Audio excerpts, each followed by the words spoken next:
In this video, I'm going to name every NFL team's most overrated player in 2022. I fully expect many of you to poop your diapers in a fit of rage, but remember, overrated does not always mean bad. Enjoy. Arizona Cardinals, J.J. Watt. The future Hall of Famer is still one of the biggest names in the league, but the harsh reality is that he's only had one great season in the last 6 years, thanks largely to injuries. He's still a good player, but not a superstar. Atlanta Falcons, Deion Jones. The athletic marvel puts up gaudy tackling numbers, but he leaves a lot to be desired in coverage, and he also misses a large percentage of tackles for a guy who is supposed to be the stalwart of his defense. Baltimore Ravens, Marlon Humphrey. 2021 was easily the worst season of Humphrey's career, as he missed 5 games and still allowed 6 touchdowns in coverage. It's up now to the former All-Pro to prove that it was just a fluke instead of the new normal. Buffalo Bills, Tremaine Edwards. Edwards has gotten a lot of publicity throughout his career for being extremely young and putting up lots of tackles, but he has been very weak in pass coverage over the past 2 seasons, and in today's NFL, that's more important than being a good run stopper. Carolina Panthers, Christian McCaffrey. McCaffrey hasn't been healthy since his All-Pro 2019 season, which ended with him signing a $64 million contract extension. Running backs are extremely replaceable, especially injury-prone ones, so how much longer will McCaffrey continue to be viewed as a star? Chicago Bears, Eddie Jackson. The former Pro Bowler and All-Pro has fallen off of a cliff these past 2 seasons, securing 0 interceptions while allowing 8 touchdowns. Opposing quarterbacks had a ridiculous 143.6 rating when targeting Jackson last season. Simply put, he hasn't played like a star for a minute now, and the Bears have suffered for it. Cincinnati Bengals, Jessie Bates III. Cincy had their best season in decades in 2021, but ironically enough, Bates had his worst. After being a trendy pick for the most underrated player in the league over the previous few seasons, Bates allowed a terrible 122.0 passer rating when targeted last season. Can he bounce back to his 2020 form? We'll see. Cleveland Browns, David Njoku. Considering his athleticism and former first-round pick status, Njoku will always leave people wanting more, just like my ex-wife. His best season to date has easily been 2018 when he had 639 yards, but since then he's dealt with injuries and inconsistent play. Maybe Deshaun Weinstein will be able to get more out of him. Dallas Cowboys, Tyron Smith. Many think Ezekiel Elliott should be here, but in my opinion, a lot of people realize Zeke is overpaid and think he sucks, so therefore he's not overrated. That leaves Smith, who has missed a lot of time with injuries since 2016 and is still prone to penalties. He's no longer an elite player despite his reputation. Denver Broncos, Jerry Jeudy. Ironically enough, as I was making this video, Jeudy got arrested. That makes more arrests for him than touchdowns scored over the last year. Yikes. The former first-round pick gets talked about a lot for Denver's future, even though he really hasn't shown that he's capable of being a star. He has a star quarterback now, so there's no more excuses. Detroit Lions, Michael Brockers. One might say Jared Goff, but I think most people realize that he sucks. Detroit doesn't have many highly thought of players, so I went with Brockers almost by default. He's never lived up to his first-round billing, and he doesn't get sacks or many tackles for loss. I honestly don't know what he does well besides being durable. Green Bay Packers, Preston Smith. Smith is not a bad player by any means, but since coming to Green Bay in 2019, he's been viewed as a cornerstone of the Packers defense when he's been more inconsistent than you'd like. He's capable of taking over games occasionally, but too many times you forget he's even out there on the field. Houston Texans, Laramie Tunsil. Houston sucks, so it was tough to find an overrated player on their roster, so I went with the famous marijuana gas mask user Laramie Tunsil. Houston traded 2 first-round picks to get him in 2019, and while he hasn't been bad, no offensive lineman is worth that much unless they are a Hall of Fame caliber player, and Tunsil is not that. Indianapolis Colts, Paris Campbell. Colts fans have been patiently waiting for Campbell to stay healthy since being drafted in the 2nd round in 2019, but thus far they haven't been rewarded. The former Ohio State star has just 360 career receiving yards and has appeared in just 15 games. It's put up or shut up time. Jacksonville Jaguars, Cam Robinson. Robinson signed a $54 million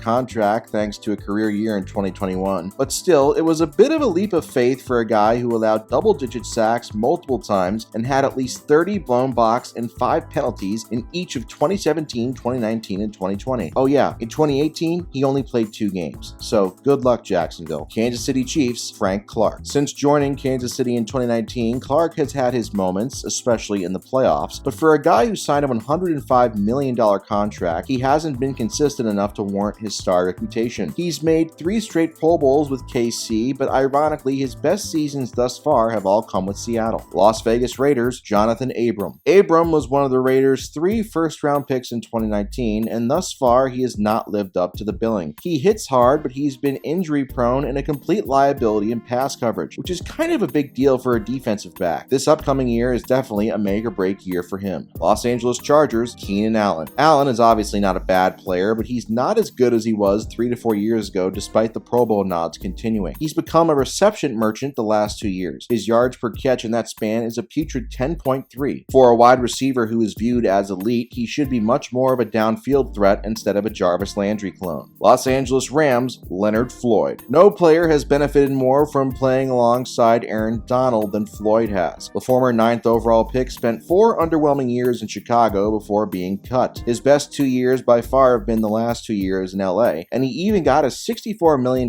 contract in 2021. His raw numbers might lead to people overrating him. Miami Dolphins, Jalen Waddle. I wanted to put Tua here thanks to his delusional fans, but I think most people realize Tua is pretty average, so I went with Waddle instead. He caught a bunch of short passes as a rookie for a terrible 9.8 yards per catch. I think Waddle will become a good player, but I hesitate to put him in the future star category many seem to do. Minnesota Vikings, Danielle Hunter. Hunter is phenomenal when he's healthy, but he hasn't been healthy since 2019, playing in just 7 games over the last 2 years. I have no doubt he can still be a great player as he's only 27, but you can't be considered a star player if you can't stay on the field. New England Patriots, Jonnu Smith. Smith signed a big contract to join New England in 2021 after a career year, and thus far he's been underwhelming. He didn't even break 300 yards receiving in 16 games and caught just 1 touchdown in 2021. He's in his prime years and is paid like a difference maker, so he needs to step up his performance. New Orleans Saints, Marcus Davenport. New Orleans traded up to get Davenport in 2018, but through 4 seasons, it's been a mixed bag. He's been prone to injuries and has yet to reach double-digit sacks in any year. He did set a career high in sacks last year, so maybe he's about to turn the corner, but I think the Saints expected more on their investment thus far. New York Giants, Saquon Barkley. Barkley was a controversial pick from the very beginning, and although he had a stellar rookie year in 2018, it's been all downhill since then. He's been injury-prone the last 3 years, and even when he's been on the field, he's been just okay at best. It's sad to see how far he's fallen. New York Jets, Mike White. The Jets are a meme. Everybody knows they suck, so it was hard to find an overrated player, but even though he appeared in just 4 games last year, I think Mike White fits the bill. He teased Jets fans into thinking maybe he could be good before crashing back down to earth. He finished with 5 touchdowns to 8 interceptions in 4 appearances. Philadelphia Eagles, Fletcher Cox. It pains me to say this, but Cox is not what he used to be despite his name still having star power. He peaked during his All-Pro season in 2018 and has steadily declined since then. The team knows it too, which is why they cut him this offseason before re-signing him to a lesser deal. Pittsburgh Steelers, Najee Harris. All season long, I had to listen to announcers and Steelers fans fawn over Harris even though he consistently did nothing of note. He didn't even average 4 yards per carry and consistently missed open running lanes, and no amount of experience can fix bad vision for a running back. I just don't see the future star so many do. San Francisco 49ers, Brandon Ayuk. Ayuk seemed to make good on the 49ers trading up to get him in the first round as a rookie in 2020, which is what made his 2021 season all the more disappointing. He was completely overshadowed by Deebo Samuel and didn't even break 50 receiving yards per game. He's still young, but I'm certainly not sold on him. Seattle Seahawks, Jamal Adams. Adams is more known for his talking than he is for his playing. He is listed as a safety, but he plays more like a linebacker. In 5 seasons, he has just 4 interceptions, showing he lacks ball skill. Considering the multiple first-round picks Seattle spent to get him, his time in the Northwest has been an abject disaster. Tampa Bay Buccaneers, Devin White. I wanted to put Tom Brady here just to see people shit and piss their diapers, but I'm a changed man now. So I went with White, who is a freak athlete and not bad by any means, but he's never been good in pass coverage and he misses a lot of tackles. He gets taken out of too many plays with his aggressiveness. Tennessee Titans, Bud Dupree. I promise he's not here just because the word Bud is a nickname for marijuana. Dupree signed a massive $82.5 million contract in 2021 to join the Titans, only to greatly underwhelm in his debut, missing 6 games and recording just 3 sacks. Time will tell if he can live up to the contract, but I doubt it. And finally, the Washington Commanders, Chase Young. Chase Young, whose name translates to Jerry Sandusky, has always been a bit overrated in my opinion. He had a good rookie season, but is yet to really make an impact as a pass rusher, only having 9 sacks through 24 career games. His tackles for loss and quarterback hit stats aren't super impressive either. I need to see him get to the quarterback more before I join the hype train. I just wanted to make a quick public service announcement here, and you might not like it, but you'll thank me later. Stop having premarital sex. Just stop it, okay? Stop it. You're better than that.